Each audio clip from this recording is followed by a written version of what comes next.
All right, Miss Jennifer, thank you for being here on Dr. D's social network. How is life right now? Life is great. I am tuned in and like I'm in a good routine right now and things are feeling very clear and focused for me. So life's good.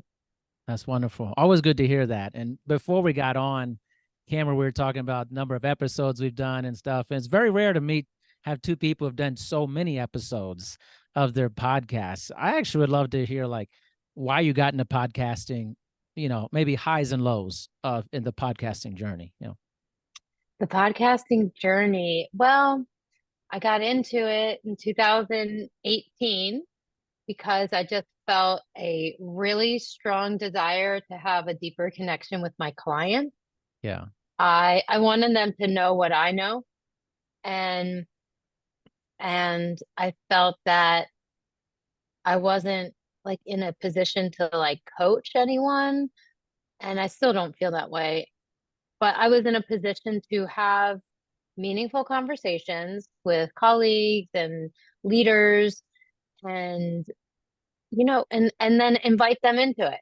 So that's why I got started on my podcast, and I've one of the highs is just realizing how much it matches my, I don't like what I'm here to do on a very deep level. And being able to share the wealth of knowledge that I've gathered throughout my time as a neuromuscular specialist and exercise specialist is very special. Um, the lows, oh, well, the highs are definitely finding those conversations and then having them and having some unexpected turns that are fun and great. Um, some of the lows, oh man. I say sometimes the future planning for podcasting is not my favorite. I have, various people on my team, and I just started working with someone new for my like content distribution. And she's like, "Well, what's the end game, with the podcast?" And I'm like, "No, I'm having conversations and I want to keep sharing them, and that's my main focus." And so I have trouble with that like long view of it. I just want to keep doing it. Right. Do you think that there's a perception among in podcasting industry that there has to be an end game, or like what's the ultimate goal for that? I think everybody not everybody. I think that there's this perception of monetizing that it always has to go down to this dollar. Yeah. And I think, and people ask me very, like, especially trainers and physical therapists and people that I work with on like a colleague basis. They'll ask me, well, is it worth it? And I'm like, I can't measure the dollar amount because I'm growing relationships with my clients and colleagues. And I just think that is hard to measure and I don't even want to try. I'm good. I love that. It's actually when like you asked me how many episodes I've done, and a lot of people ask me that. And then their second one is, so how do you monetize it and all that? And I always think like, why is that always the second question? You know, Yeah, it is. Yeah. it's almost like, well, it's a window into like maybe what is their motivation to get into it, hmm because I think it's like, well, what's the value proposition? Is it, if it's just for my time and my growing and getting better and knowing people, it's almost like that's a negative for a lot of people. Like if Mm-hmm. it's not making some sort of monetary improvement in their life, it's like, well, why am I spending my time on this? It's an interesting, I feel most people have come to me about a monetization aspect of it, hmm not for like what you're talking about for that. hmm Yeah,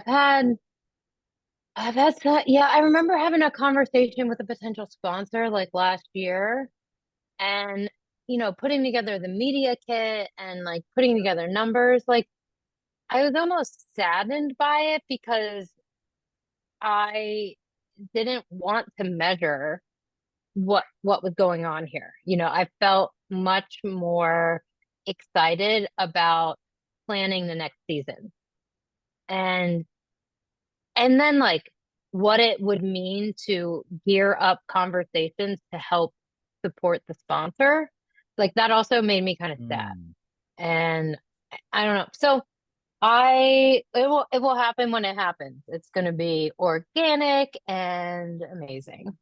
Yeah, yeah. It's Mhm. I've had some great sponsors and I've had different things, but I always feel like it always gets to a point where it's like I'm doing it, and then I'm like, am I doing this for the sponsor or am I like play? You know what? It's like a weird Mhm. feeling, and Mhm. so I'm like, all right, I'll put some of this in the show notes, but it's like harder for me to want to put it into the episode more and more. I'm like, this is not my show. My show is like we're talking, very Mhm. organic. I don't want to like have this like product placement just to do it. You know what I mean? Yeah. Oh yeah. Yeah. Yeah. Yeah. There is one product placement that I enjoy doing. And we're playing with it now on different ways to Yeah. do it that feel right. And yeah, that's it. Yeah. So yeah, it's nice to hear that from colleagues.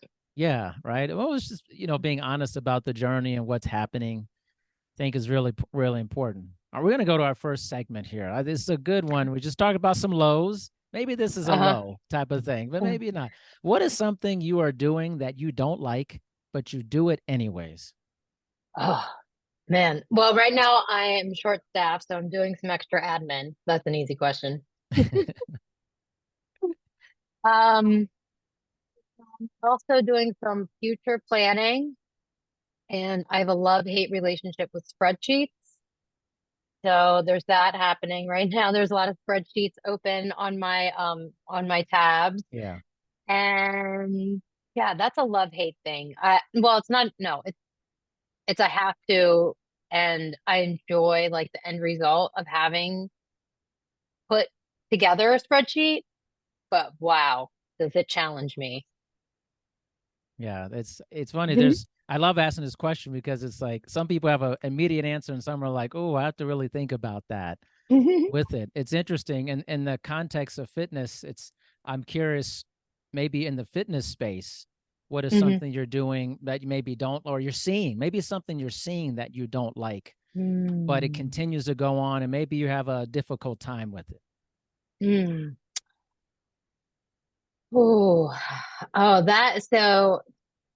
Mm. Oh, so I have. mm.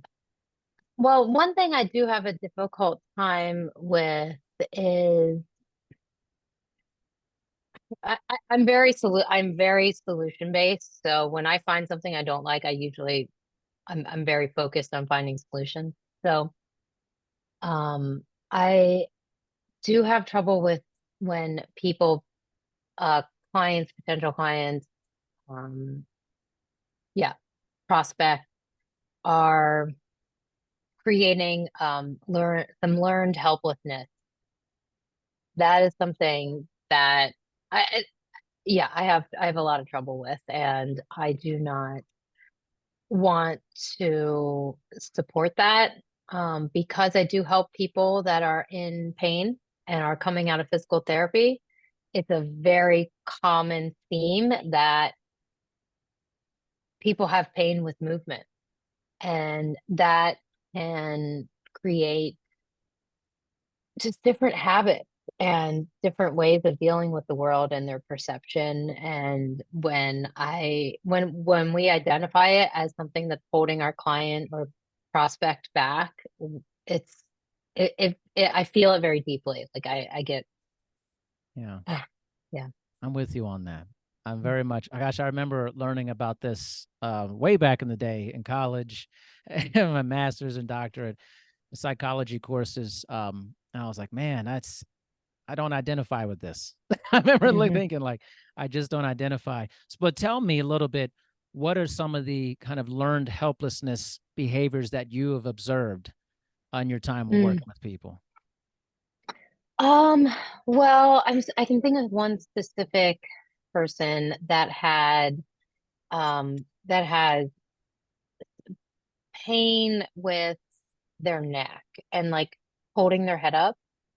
And whether it's working, but especially when they look down, like especially with when they flex into their spine and look down at their child, which you know really should be a moment of like pure gold and beautiful energy. And um fast forward, we've been able to help him and keep and more importantly, get him into consistent exercise. But he'll refer often to a trainer he had in the past that kind of he like almost mentally and emotionally abused him Hmm. and like would tell him that he wasn't able to do anything on his own, that he was not able to exercise on his own because he would hurt himself. And I I find any kind of language that is disempowering problematic, but especially something where you're really telling people not to move. Yeah. I think that is very troublesome. So I see that kind of messaging with different therapists um in the online, like on Instagram. It's like, don't lift with your back this way, and then there's no context for the type of goal that the client has or why they might want to do that type of bending in their everyday life, and so I find that to be a form of learned helplessness that is very easy um, to, yeah, just to have in general and not, it's hard to avoid, I think. Yeah. I mean, what's the most common behavior you're Mm. seeing in this area? It's when people like hold themselves back from uh, trying something new. I think they're just like, oh no, I'm not supposed to do that. Yeah. And then I think they're like missing they could be missing out, and it's it's a frame, they have a reference for their body that it's not durable in some way, that you Mm. can't bounce back. um and some people, they have low tolerances to exercise, of course, but for the most part, I find that um people give away their power to, I want him to tell me what to do. So I think that would be the most common way. I want that person to tell me what to do, and then they stop making like empowered decisions about their health and their wellness. And so it's okay to say no to certain things, but like say it Right. like no for the right reason. Have you found this to be um, an issue with learned helplessness with clients, prospects, patients, whoever who don't have any real, let's say, noticeable orthopedic issue or any metabolic issue, whatever it may be. Maybe they're just generally healthy, but they come to you and they're very hesitant, or they say, "Oh, I Mm. can't do that," or you have experienced that just primarily with clients who have pain. Well, our main market is people who are freshly out of PT Hmm. or in some type of cycle of pain. So that's hard to answer. I've I mean, maybe every once in a while, what we call our marketing funnel, our advertising funnel, the hotline. So every once in a while on the hotline, we might Yeah. hear that, but I'm really not yielding the calls all the time. So yeah, no, we're not getting that on a regular basis. Yeah. I'd have to really think about it. Thinking's good. It's very good. Yeah. I found like in all my years training, I'm at like 23 years now. Like Mm, I've generally worked with what you would consider fairly healthy um, clients who are not coming off of an injury or physical therapy. And a lot of people downgrade their ability to do something, or they feel they mm, have, like you talked about, tolerance. I think that's an interesting segue. Is the hmm tolerance learned, or is it is it something that's really happening, or is it something they're just downgrading their ability to have more tolerance for certain Mm. exercises? Whew. I do think it's a real thing. I think but in a physiological way, it's very real.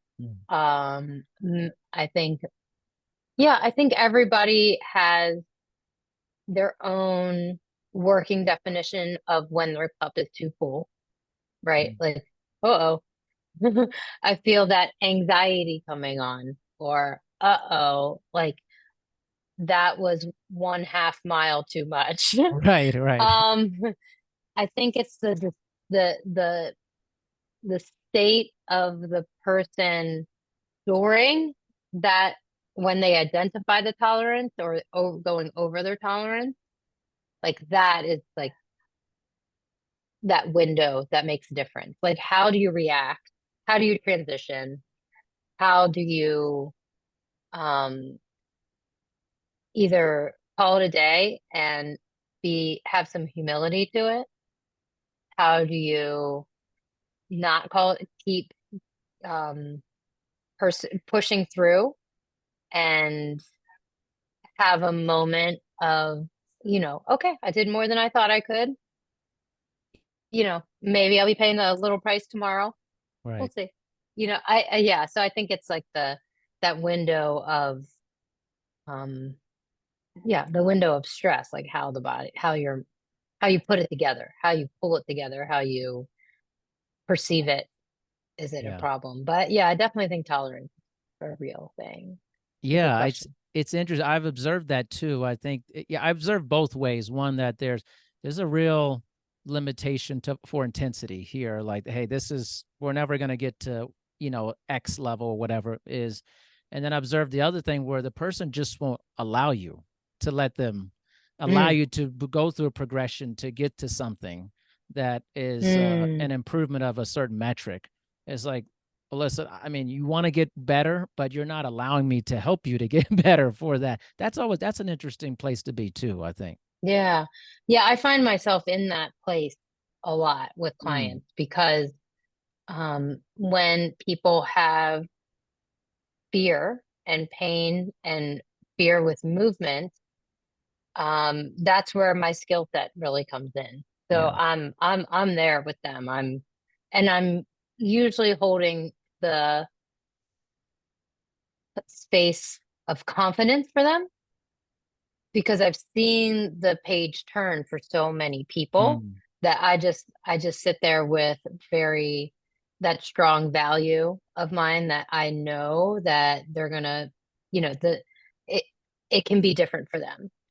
And they've given me permission also to take them there, and so that's, yeah, it's an interesting observation for me to, like, I don't know, sit with and talk about. I think it's like a very special skill set to be able to take people through those windows, yeah. and also like recognize the science behind what's happening with the brain and the nerves and the nervous system when there is fear and pain. And intellectually, like talking people through that also. Yeah. There is like, I think there's something real about learning how pain is made, how your body is protective, and and having an intellectual kind of like explanation for it. Like, and I think it can help a lot of people if we could get those type of stories and messages Yeah. out. So one of the reasons I love podcasting so much. Isn't that great? It's like what's another way for people to get a deeper understanding of your knowledge base, but in general, just who you are as a human. Mm, It's I struggle with kind of these very small um reels, shorts. I mean, I think there's a lot of value in it for a lot of things, but also think it just doesn't you don't get an idea hmm of a hmm person in 30 seconds. It's like this hmm dichotomy between, okay, I see a lot of people want this, But then on the other side, I'm like, but this doesn't tell me anything about this person, Mm, really. It's what they want me to see in that moment for that mm, short attention span. It's mm, I actually wonder what you think about that. I was going to transition to that. It's probably good timing now with it. And in this environment that you talked about, marketing and the whole thing, what mhm. about this and what I just said is positive, and what has maybe been not so positive that you've seen with this line of thinking? Mm, yeah. Well, I think in one way the short videos are really useful for surrounding yourself with like a message that is going to be helpful. Like if I'm looking for new ways to deadlift, even if I've had a hamstring and a back injury, I'm going to find one on those reels. Yeah. And so I think that's kind of cool. Like I think you can share really interesting information in 30 seconds. Um, on the flip side, I really don't, I get um, dismayed when I see too much black and white thinking and taking things way out of context. Because I love the podcast long format. I love different topics and segments.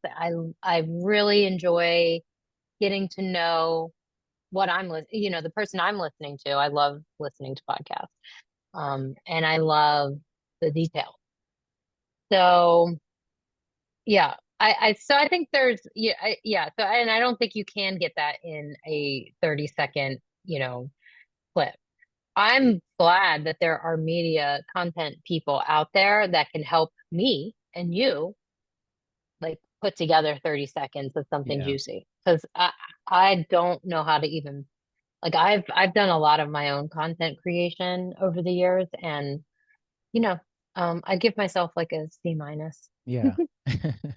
on picking the right clip, like Yeah. because it's yeah, it's hard for me to just like it was hard for me to put together that media kit for like a sponsor. I'm like, I don't see the value in like this graph or, Yeah. saying that, our downloads are in the top 25% in the first month. I think, yeah, that's cool, but I don't know. Yeah, it doesn't, Yeah. but you know what? I'm glad that there are people around me that can support and dive into numbers and data and get something out of it.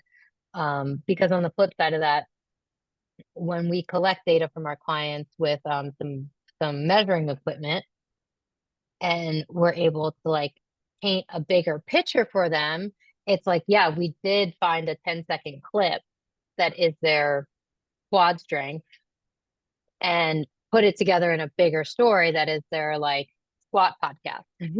Yeah. That's a good analogy. I think. Yeah. Yeah.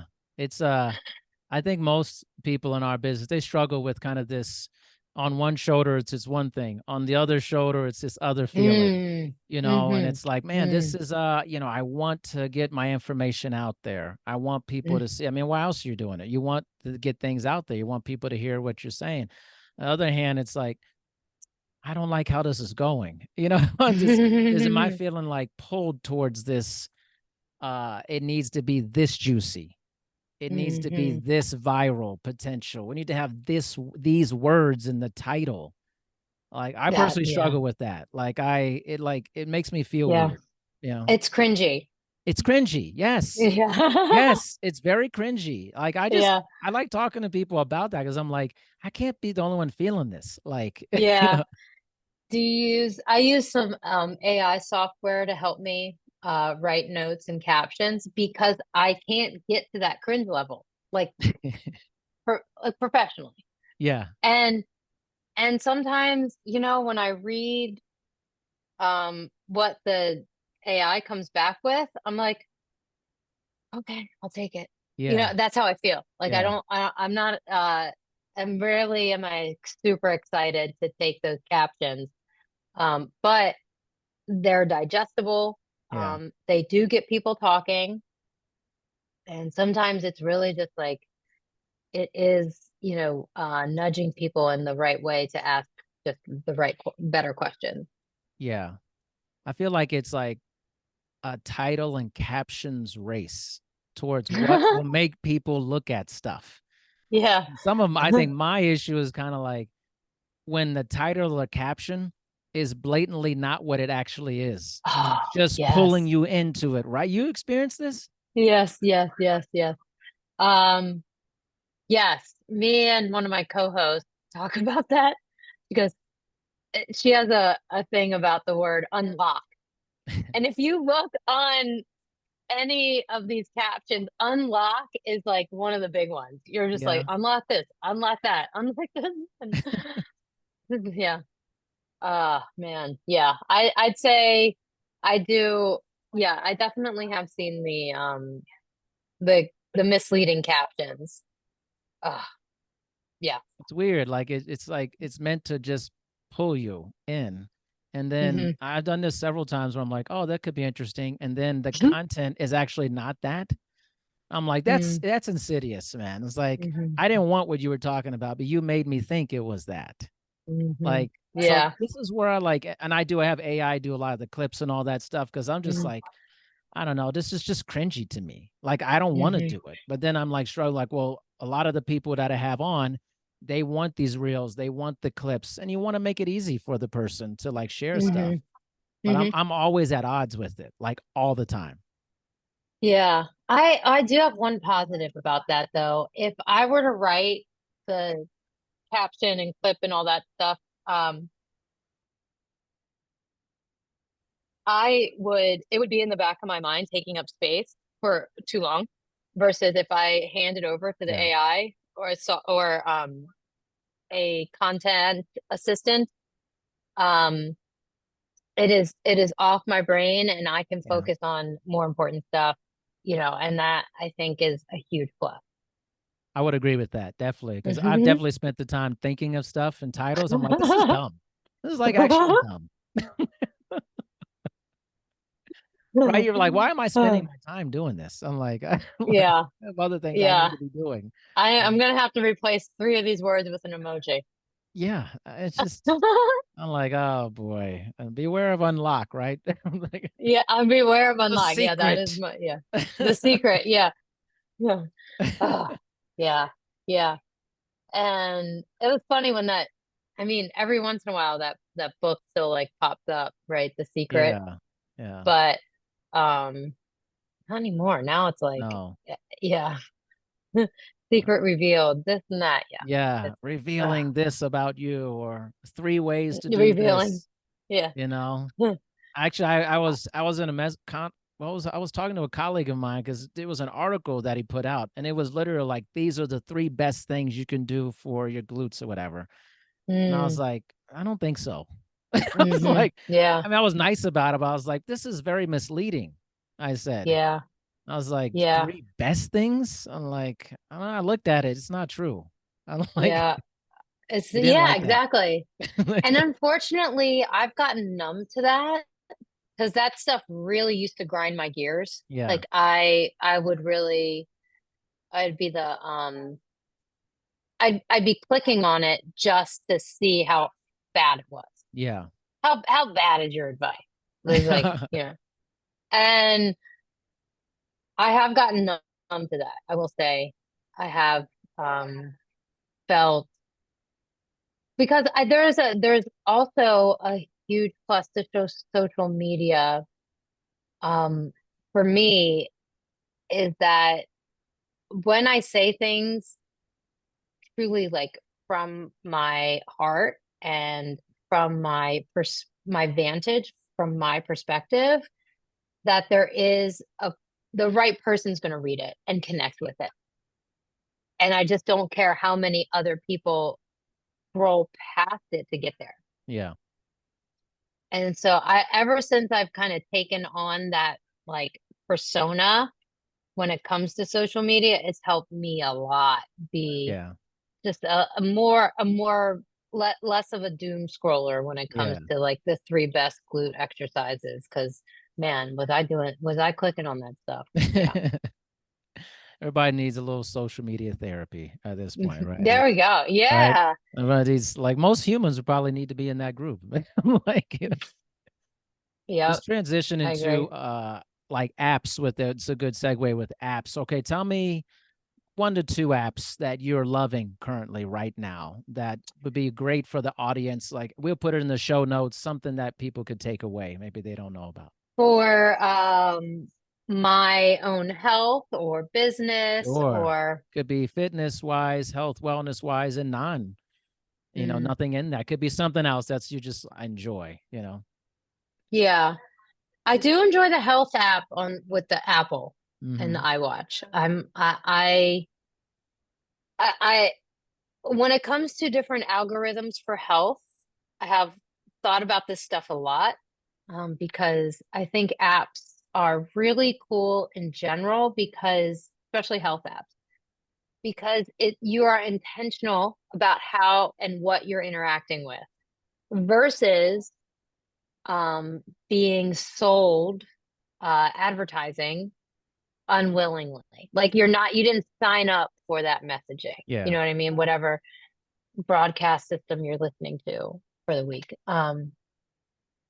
But when you interact with an app, it's very intentional. You're going in Yeah. there and you're engaged. So I do enjoy tracking, and even if those algorithms aren't perfect, at least I'm using the same app to track. Um, yeah, so I use the various functions in the Apple iWatch and the Apple Health. What else do I use all the time?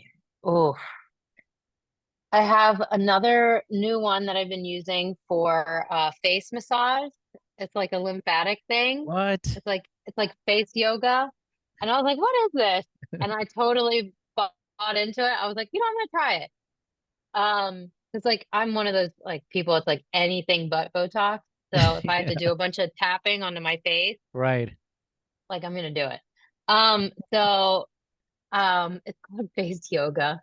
And there's some interesting stuff in there because it talks about lymphatic uh points. Mm-hmm. And there is something to getting, the lymph moving around your face. So we're gonna keep trying that. So that's number two. That's just like interesting and fun now. We'll see if it's useful. And And this is an app that you're. This is that's like an you app, go to the yeah. app. Okay. It was an ad from Instagram Okay. to download the app and buy like a program, and I totally did it. And I never do that stuff. It's So called face yoga. Is that what it's called? Or yeah, I don't have my phone next to me, but I'm pretty sure it's called face yoga. okay. And then what else do I use? Let's see. Um, that's interesting. Well, there's my plant app, and that tells me when to water my plants. I I have a love little that. jungle. Yeah, has a little jungle, and it'll help you diagnose the deficiencies in the soil if you Oh need my it. gosh, I need this app. I'm Yeah. a big gardener. Yeah. I love gardening. Oh, okay. Yeah, then that's a good one because you can set alarms and stuff. Like if yeah, like to move, because some plants you got to move That's and right. That's yeah, right. and yeah. What is the name of this Um, app? For me personally, I'm gonna be downloading this. oh, I have to get my phone. I'll send it to you Yeah, afterwards. after this, just Um, I want to put this stuff in there because I think I it's mean, a this is a takeaway. good lesson to anyone developing an app that I am paying more attention to the icon, Not the name of it, not the name. Yeah. Yeah, because I can see it, you know. Um, and then of course, my breathwork app, of course. So that's my last one. I use a company called NeuroPeak Pro, and they have a breathing app. They also have like a monitor that you can buy, which I have, but you don't need the monitor to use the app for breath work. Right. And they do some really phenomenal work. They've done so much research. I am a huge fan of their work. NeuroPeak Pro. Neuro Peak Pro. That was, I mean, that was chock full of good stuff and lots of Mhm. variety. The Yeah, plant one yeah. threw me off. I was like, all right, that may be my favorite one. Right from all Yeah. those. Well, it's weird. It's weird when you get like attached to things and like the app like helps you do it. Yeah. Like, you know, yeah, my favorite shopping app, like I don't actually do any shopping on that app. Like Yeah. I just scroll. Like, you know what I mean? I just like the experience, right? And like Right. I do use Pinterest before bed, Okay. and that helps me like disconnect from the day and plug into like my vision for the future and like the backyard that I want. Um, and I think that's like a really good way for me to wind down at the end of the day and not worry about the various things at the business that, Yeah. really could keep me up at night. So, Right. for Pinterest. That's fantastic. Yeah, yeah. Finishing up here, you mentioned that you enjoy listening to podcasts. So I'm asking people all Mm. the time, what's their favorite podcast? Something else people can take away and maybe start listening to. Let's hear it. Oh, okay. What's my favorite podcast? Well, there's one I really love listening to, and it's called Extreme Health Radio. Extreme Health And Radio. Okay. yeah, and they have really like the guests are all over the place as far as like health implementation. I mean, it's like a huge spectrum of people, and like some of the stuff is just wild that they're doing out Okay. there. But the way that he like presents it, it sounds like you're listening to like a Southern California like radio show. And he's got like a song and he like checks in with his co-host. He's like, "So how you doing today?" Like it's like Yeah. very radio. It's like has this like old school radio vibe to it. So there's something about it that I love that nostalgia like with it. And the guest I learn a lot from, but also I'm one of those people that I listen to all types of opinions and then I'll make a decision whether Yeah. I want to like engage with something. So like when I hear people doing like extra and then weird stuff for their health, like I'm listening. I'm not gonna like whatever. Anyway, Yeah. so Right. I just think the human journey is just so fascinating. And Completely. when you hear people talk about their health journeys, that really gets me excited. So I like that show. Um, I also, what is another good one? I listen to like a comedy one on that's about Sex in the City. It's called what's it called? Every Outfit. It's called Okay. Every Outfit on Sex in the City. That's different. And these yeah, it's different. So it's these two women that are writers in Hollywood and kind of comedians and they talk about it covers everything from Kardashians to pop culture to Sex and the City. So and then what is my other podcast that's in my mix all the time? Oh, my friend has this like lovely it's a what is it, 20 minutes, 30 minutes? It's really no, they're 15-minute episodes and he does like the daily news, like boom, boom, Okay. boom, boom. And that's called Master of None. These are great names. Like, Yeah. And some of his stuff he covers a lot of like alien stuff, oh like wow. you know how that's getting a lot of Yeah, coverage it right now? is. Yeah. Yeah. So he had a really pivotal experience growing up in Arkansas Yeah. with some kind of alien in extraterrestrial interaction Yeah. where there was like crop circles Sure. on his family's farm. Wow. So multiple members of his family contribute to this podcast too. Okay. So he'll cover all kinds of news, but like really that one comes first. Like that's top on It's the list. first. Master of None. Love that Yeah, name. yeah. Wow. And I still listen to Joe Rogan not all the time, but Yeah. he's in he's just like and and Mark Maron. So I like some of the Yeah. really long form podcasts too. I like short ones. I like long ones. Yeah. I call them, like the granddaddies of podcasting. Sure. I love that long format, going nowhere. Yeah. Yeah. For sure. Oh, that's great. Yeah. That's, I mean, that was way more than I expected. That is awesome. I can't I wait to could, put yeah, all I could that. keep going. I know. You know what's funny? It's people's podcasting taste is very, very eclectic. It's very different. Mm-hmm. And you think about like, and I talked to a lot of fitness people. There are obviously some health and wellness Mm-hmm. podcasts, but a lot of it is really stuff that has nothing to do with that. It's like Mm-hmm. quirky, zany, all these different Mm-hmm. things. That's my favorite, is Yeah. to I learn find about it the other parts so, of people. yeah. Oh, good. I think it's so interesting too to like see how many niche podcasts there are out there. I think that is really interesting. Where Yeah. I listen to like two random women talk about Sex in the City.